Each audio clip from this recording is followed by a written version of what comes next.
ഇന്ന് സൺഡേ ആയതുകൊണ്ട് നമ്മൾ ട്രിപ്പ് പോകാമെന്ന് വിചാരിച്ചു. അങ്ങനെ നമ്മൾ പൊന്മുടിയിലോട്ടാണ് പോകാൻ പോണത്. അപ്പം ശരി, പോയിട്ട് വരാം. അങ്ങനെ നമ്മൾ വീട്ടിൽ നിന്ന് ഇറങ്ങി. വീട്ടിൽ നിന്ന് ഏകദേശം 36 കിലോമീറ്ററാണ് പൊന്മുടിയിലേക്കുള്ള ദൂരം. അങ്ങനെ നമ്മൾ ഉച്ചയ്ക്ക് ഫുഡ് കഴിക്കാനായിട്ട് ഇവിടെ കാട്ടിലെ കടയിൽ എത്തിയിരിക്കുകയാണ്. അപ്പം അങ്ങോട്ട് പോയി നോക്കാം. കാട്ടിലെ കടയെ പറ്റി ഒരുപാട് കേട്ടിട്ടുണ്ടെങ്കിൽ ഇവിടെ വരുന്നത് ആദ്യമായിട്ടാണ്. കയറി വന്നപ്പോഴേ അവിടെ കൂവയിലേക്ക് അടുക്കി വെച്ചിട്ടുണ്ട്. ഇവിടെ കൂവയിലയിലാണ് സദ്യ കൊടുക്കുന്നത്. അങ്ങനെ ഓരോ കറികളായിട്ട് വിളമ്പി. സദ്യയുടെ കൂടെ ഞാൻ വാങ്ങിച്ചത് ചിക്കൻ തോരനും പോത്ത് കറിയും ചൂരമീൻ ഫ്രൈയും ആയിരുന്നു. അങ്ങനെ നമ്മൾ കാട്ടിലെ കടയിൽ നിന്ന് ഫുഡൊക്കെ കഴിച്ച് അപ്പോൾ ഇതിനെ തിരിച്ച് പൊന്മുടിയിലോട്ട് പോകാൻ പോവാണ്. അപ്പോൾ ഓക്കെ, അങ്ങനെ നമ്മൾ പൊന്മുടിയിലെത്തി. പൊന്മുടി ടിക്കറ്റ് കൗണ്ടറിൽ നിന്ന് ടിക്കറ്റൊക്കെ എടുത്തിട്ട് നേരെ ഹിൽ ടോപ്പിലേക്ക് വിട്ടു. ഇനി 22 ഹെയർ പിൻ വളവുകൾ കഴിഞ്ഞ് വേണം മുകളിലേക്ക് എത്താൻ. അങ്ങനെ വളവുകൾ എണ്ണി ശ്രുതി അവിടെ കിടന്ന് ഉറങ്ങിപ്പോയി. അങ്ങനെ നമ്മൾ പൊന്മുടിയിലെത്തി. പൊന്മുടിയിലെത്തിയപ്പോഴേ ആൾക്കാർ അവിടെ കുടയും ചൂടി നടക്കുന്നത് കണ്ടു. മുടിഞ്ഞ ചൂട് കാരണം അങ്ങനെ നമ്മൾ നേരെ പോയി ചോക്കോവാർ മേടിച്ച് കഴിച്ചു.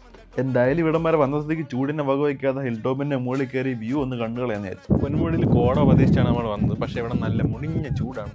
ഇടയ്ക്ക് വരുന്ന കാറ്റാണ് കുറച്ച് ആശ്വാസം.